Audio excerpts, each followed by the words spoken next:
First of all, it's a very sad day for sports. Can you just explain, first of all, why you've had to withdraw all local sports sponsorships?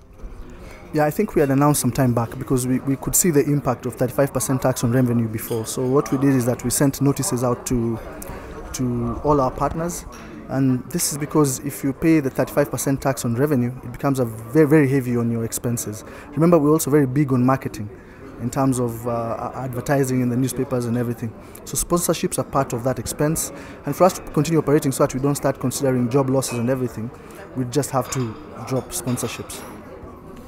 When you say 35%, can you explain exactly how that 35% will impact the company?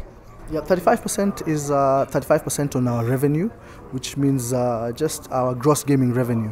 So when that happens is that you have to again take care of expenses after you pay the tax. And remember, these are monthly tax. So long as there's you have some turnover and some revenue, you have to pay the tax. Now, if you consider now your expenses, then it becomes very difficult now to take care of everything else, whereby you are supposed to deliver revenue for the shareholders as well. Basically operate as any other business should. So what happens when I'm reporting to my board, they would have to understand why I'm spending so much on sponsorships and I'm not making the business work as it should, basically as a revenue generator for the shareholders. In terms of revenue, can you first of all give us an idea of figures SportPesa possibly made last year? Tell us how this is going to impact you. Yeah, I think that's what I was trying to figure out, because I was trying to get the tax we paid for the year ending 2015. I can't remember correctly, but it was approximately 1.7 billion shillings.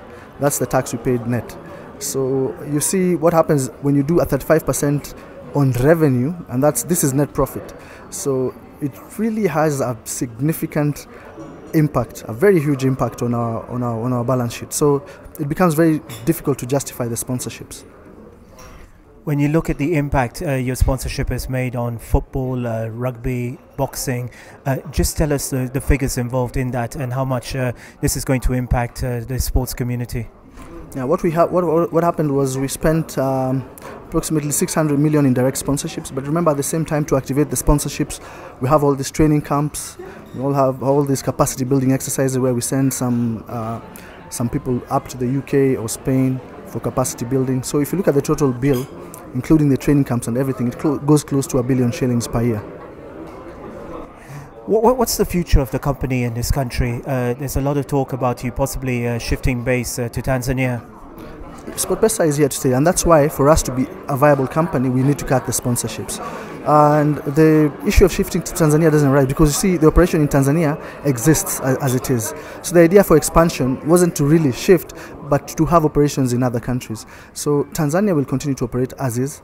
Kenya will continue to operate as is. It's just that now Kenya, the burden of sponsorships becomes too huge with the new taxation laws. Just looking at it's almost like a cat and mouse game between the government and the sports betting companies. Of course, SportPesa has been at the forefront of this. What is the immediate future? What are you doing? Are you appealing again? Are you hoping to meet the president? Yes, we're definitely appealing. We're definitely appealing the decision because we still feel that it's not fair for us to be taxed so heavily, because we are an industry like any other. So we also deserve fairness and justice.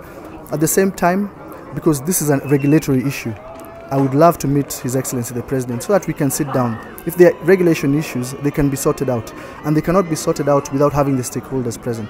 So that's why I was looking and really calling out to meet the President, because we've not been called by any other stakeholder. We've not been called by the Cabinet Secretaries to have a discussion about the issue, and that's why now we are really calling on the President to have a look at this. Finally, from your point of view, you're here to stay in Kenya? Yes, we are definitely here to stay. Thank you, Sean.